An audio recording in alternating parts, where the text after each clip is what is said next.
Second branch.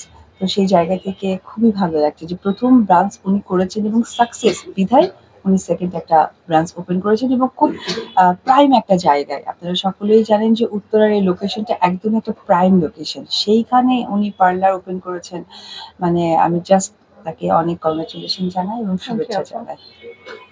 আপু আসলে ভালোবাসা দিবস 14 ফেব্রুয়ারি সামনে। ভালোবাসা দিবসে কি ভাবছেন বা ভালোবাসা দিবস কিভাবে উদযাপন করে থাকেন আপনি?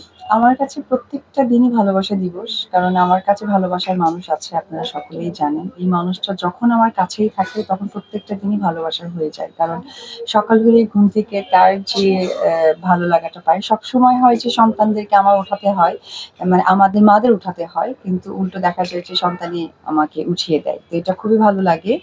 তার জন্য প্রত্যেকটা দিনই আমার কাছে ভালোবাসার। তবে স্পেশালি যেহেতু 14ই ফেব্রুয়ারি নিয়ে আমাদের প্রত্যেকটা মানুষের একটা প্ল্যান থাকে, আমি বলবো যে যেহেতু আমি পার্লার ওপেনিং এ এসেছি, প্রত্যেকটা মেয়েকেই বলবো তার বয়ফ্রেন্ডদেরকে বলুক যে আমার ভালোবাসার গিফট এটাই যে আমি পার্লারে যাব, ফেসিয়াল করব এবং তোমার সাথে দেখা করার আগে পার্লারে সেজে যাব।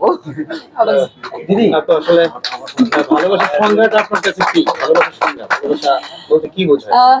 ভালোবাসার সংজ্ঞা মানেই হচ্ছে বিশ্বাস, সম্মান এবং আস্থা। হ্যাঁ, আপু ভালো কথা বলেছে, আস্থাটা। আমার উপর আস্থা রেখেছেন আপু? ইনশাআল্লাহ। এবং আপনার যারা আশেপাশে যারা আপনার সার্ভিস দিয়েছে তাদের প্রতি আপনার আস্থা আছে? জি, অবশ্যই। Thank you. দিদি, জয়ের জন্য স্পেশাল কি থাকবে ভালোবাসা দিবসে? গতবার বছর তো বলছিলেন যে জয় আপনার পাশে থাকবে কিনা বা বাইরে পাঠাবেন, এমন একটা সংখ্যা ছিল আসলে।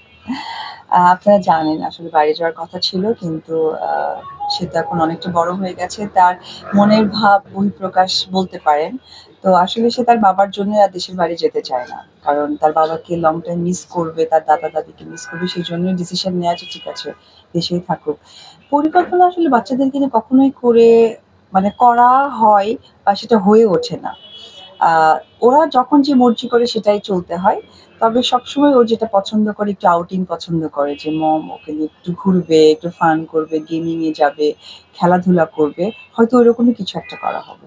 জয়ের বাবা তো টিম কিনলো বিপিএল এ। জয় কি একবারও একদিনও খেলা দেখার জন্য মানে যেতে চেয়েছে এমনটা? সুযোগ হয়ে ওঠেনি। আর তার বাবাও তো ছিলেন না দেশে।